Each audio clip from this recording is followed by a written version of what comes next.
The raid usually began before sunrise. A quiet village, a calm shoreline, then suddenly, ships appearing through the mist. Within minutes, warriors poured onto the land. Homes burned. Men fought desperately. And when the battle ended, the survivors faced a different fate. Among them were women taken from their homes and placed onto ships sailing into the unknown. For many, the raid was not the end of their nightmare. It was only the beginning. Because the fate of women captured during Viking raids would shape lives, families, and even entire societies across the medieval world. And what happened to them after those ships disappeared over the horizon still disturbs historians today. Along the coasts and rivers of medieval Europe, life could feel peaceful for long stretches of time. Fishing boats moved quietly across the water. Farmers worked fields near the shore. Small villages built from wood and stone stood where families had lived for generations. But during the height of the Viking Age, that peace could vanish in an instant. The people who carried out these raids were the seafaring warriors of the Vikings, explorers and fighters who traveled vast distances across the seas of northern Europe. Their longships were fast, narrow vessels capable of crossing open oceans and moving silently along shallow rivers. This mobility made them unpredictable. A village that had never seen war could suddenly become a target. Most raids happened quickly. Warriors arrived without warning, striking coastal settlements, monasteries, and trading towns before defenders could organize. For the attackers, speed was everything. They were not always interested in holding territory.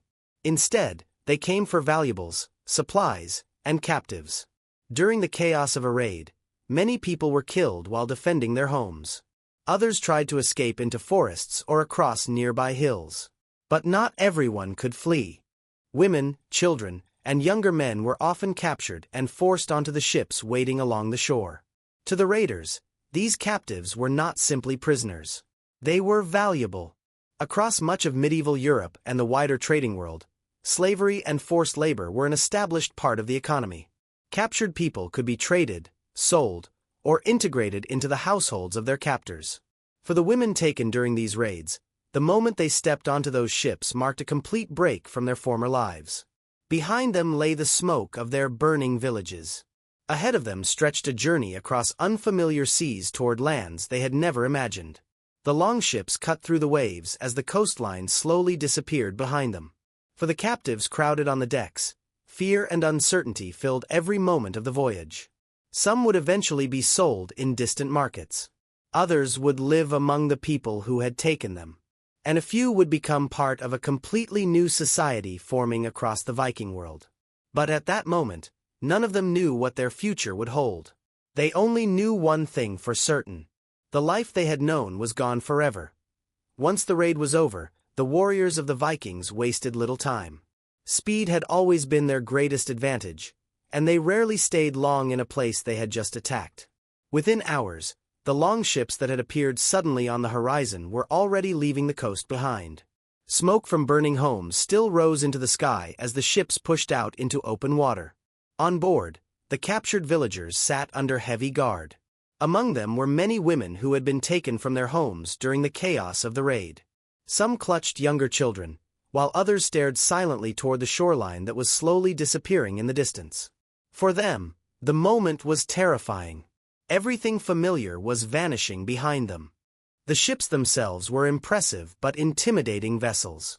Viking longships were built for speed and endurance, capable of traveling across rough seas and navigating narrow rivers far inland. Rows of oars cut through the waves while square sails captured the wind above. The warriors moved confidently around the deck, preparing for the long journey ahead. For the captives, however, the voyage felt endless. Days at sea were cold and exhausting. Food was limited, and space on the ship was cramped.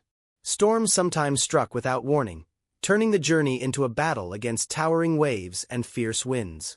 But the physical hardships were only part of the fear. No one on board the ships knew exactly where they were being taken. The Viking world stretched across an enormous network of settlements, trading posts, and distant markets. Some ships sailed north toward the rugged lands of Scandinavia. Others traveled west toward new settlements forming in places like Iceland. Still others moved along trade routes leading south toward powerful cities connected to the wider economies of medieval Europe and beyond. For the women taken during raids, their fate depended largely on where the ships finally stopped.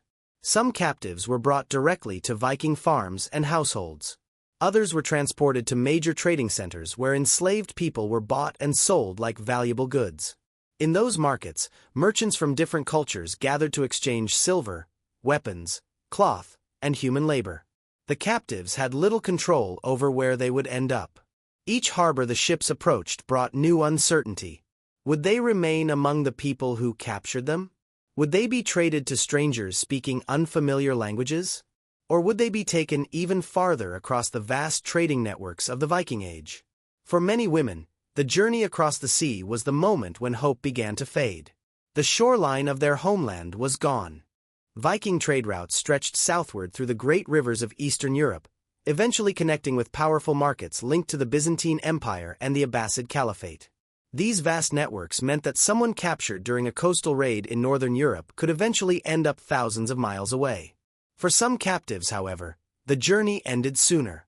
They were purchased by families within Viking settlements and brought into daily life on farms or in growing towns. In those places, the women who had been taken during raids became part of a new society that mixed people from many different backgrounds. Their work might involve farming, cooking, weaving cloth, or raising children. Life in these households varied widely depending on the people who owned them and the circumstances of the community. But regardless of where they ended up, one truth remained. The raid that had taken them from their homes had placed them into a system where their future depended entirely on the decisions of others. Some would eventually find ways to adapt to their new lives. Others would spend years longing for the homes they had lost.